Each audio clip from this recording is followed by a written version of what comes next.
Jake Paul, Tyron Woodley, this Saturday night, August 29th, from Cleveland, Ohio, the Paul's hometown. This is getting out of control. This is getting crazy, guys. Jake Paul has come on the scene as a YouTuber, got real famous, him and his brother Logan Paul, and they started doing this boxing a few years ago.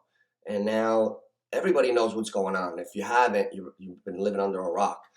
Logan Paul has knocked out Nate Robinson, not just knocked him out, embarrassed him. He actually knocked him cold, like the Apollo Creed pose. That was ridiculous. Then his brother fights here and there. He fights KSI. I don't even know who some of these guys are. KSI is another YouTuber. They started fighting. But when Jake got into it, I noticed a little something. He's actually a decent boxer. He's not bad. He knocked out Nate Robinson, who was an NBA player, who's like 40, and he's small. You know, this guy's a 6 foot plus guy, right around the 200-pound walking around mark. It's a big guy. He knocked out Nate Robinson, who's a smaller dude, different weight classes. Now he fights Ben Askren, who is the perfect setup. Guys, Ben Askren had gotten a hip replacement like a few months before that fight. He was out of shape, and he's not a boxer.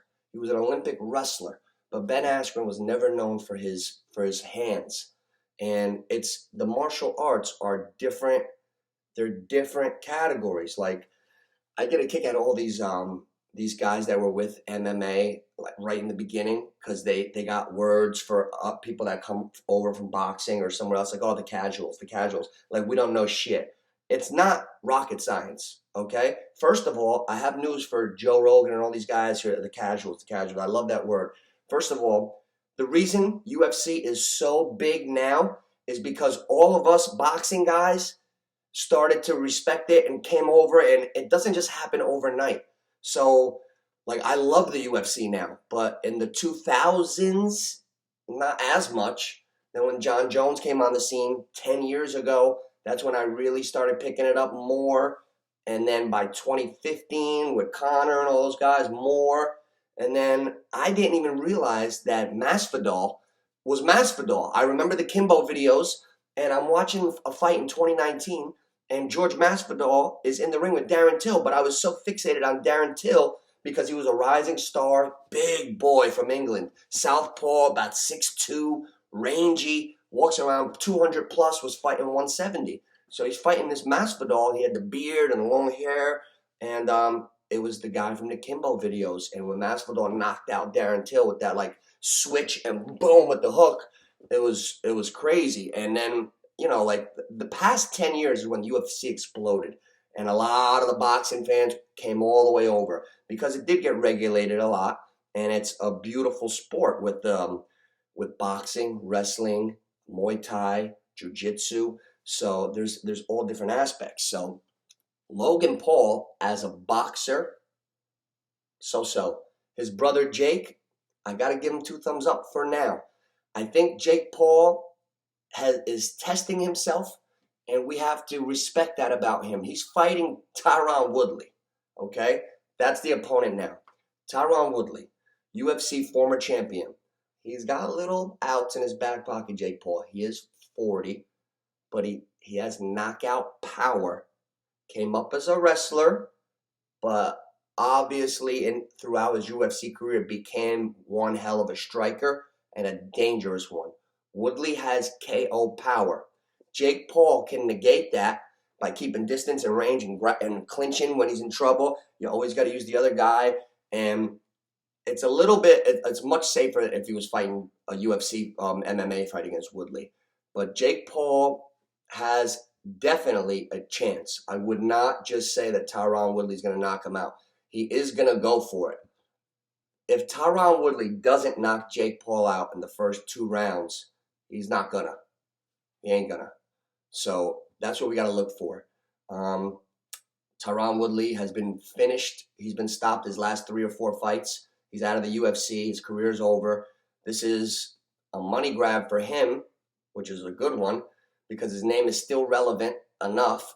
But they're banking on the fact is Woodley going to be a little past his prime, a little slow, And they're saying, well, you know, he wasn't a boxer either. He came up as a wrestler. He learned at 20-something years old. Jake Paul's been doing this a few years now, so he probably feels like he's got 2-3 years experience, and he's ready. And the way he's been knocking dudes out, he knocked out Nate Robinson, he knocked out Ben Askren, and now he's going to try to beat Woodley. So if Jake Paul defeats Tyron Woodley, that's going to open up a whole Pandora's box. Because if he beats Woodley, now all these UFC guys are going to be embarrassed, because Ben Askren was like, all right, Masvidal knocked him out in 5 seconds with the flying knee. He was like a jerk. Like he was out of shape. He was like, I really don't care. Woodley's coming to kill this kid. That's why I'm tuning in on Saturday. I don't know if he could beat Tyron Woodley, but Woodley's coming in to smash him. So Jake Paul's not going to get away with another Bum of the Month club. Woodley is coming to fight. So I'm very excited to see that. So I'm going to probably not wager on it, but I'll be pulling for the kid. Because it would give other people a lot of hope. Like wow, I could do this too. And he's doing a positive thing. He got into boxing. He seems more structured. He seems really disciplined, and he's actually become more likable. I didn't like him on Impulse Reaction, and then now he's growing on me, because he's taking it serious, and he's competing, and he's stepping up levels and levels. Now, what happens if he beats Tyron Woodley? Now you got crazy things that can happen. Masvidal might want to fight him. Who knows? Maybe a real boxer will fight him. Not Canelo, but, you know, I don't know, somebody. But it's going to open this shit up. And the only thing that pisses me off is you got real boxers that are paying their dues coming up. Why can't boxing promote their fighters the way the UFC promotes their fighters? That's the big difference in the sport right now. Boxing needs the promotion, like the Embedded series. Get to know the guys. You feel like you know the people before they step into the octagon. That's why you root for them. You get connected to them. Boxing needs to do more. We live in such a social media engine revved up where we could put so much content out. We need to know about these guys and know about their history. I mean, we got a UFC guy coming over to fight Jake Paul. Neither one of them are real pro boxers, and it's the biggest fight in the last month. Well, Manny Pacquiao just got beat by Ugas, but I mean, boxing has to step up, promoting. The better fighters need to fight. Bud Crawford, Terrence Crawford, pound for pound. Errol Spence, pound for pound. Everybody watching, can you name me 2 guys that they fought? Go ahead. I'll wait. Name me 3 guys Errol Spence fought. You can't. Name me 3 guys Crawford fought. You can't. That's why people are going into the MMA. Boxing has to make a comeback with getting their shit together. Right now, we got eyes on the sport. So is it a good thing? I guess so. Jake Paul is fighting Woodley. I'm going to make a prediction on a limb that Jake Paul surprises the old guy. And when Woodley can't take him out, then what does he do? I want to see the kid survive 2 rounds, 3 rounds, get loose, get the fight going, and then use his movement and his range. He's a lot taller. Woodley's like my size. He's like a 5'10" dude. Paul's a big guy, range. So he better be ready for this one. But I got Paul. I'm going to pick Paul in the upset, and then just enjoy the boxing. I just had to sound off. They need to promote boxing and get it up with the UFC, because it's so much better when everything's running the right way. There's a couple more fights coming up. I'm not going to get into the UFC yet, because I'm going to do that totally separate. But same thing. Oscar De La Hoya. Oscar De La Hoya is fighting Vitor Belfort. So it's like, all right. I know De La Hoya, all they say he's doing a lot of cheese. He's doing a lot of cheese lately. I hear he's a drug addict. So now he's coming back at 48 years old to fight who used to be an MMA killer, Vitor Belfort, another guy in his 40s. Vitor Belfort was on so much testosterone that his traps were up in his ears when he was fighting in the UFC. He's a steroid guy. He's coming to fight De La Hoya. We know Belfort is an animal, but I think in the sport of boxing, De La Hoya will be fine. But De La Hoya is a walking train wreck, and Belfort, and people are going to tune into that. So we got to do something with the marketing and the advertisement with boxing. But you got and then you got the real big, the heavyweights. Boxing heavyweights are back. You got Tyson Fury versus Deontay Wilder, October 9th. We're going to touch on that. Tyson Fury, heavyweight champion of the world, best heavyweight right now on the planet. I think he's going to box the shit out of Deontay Wilder again. He beat him twice already.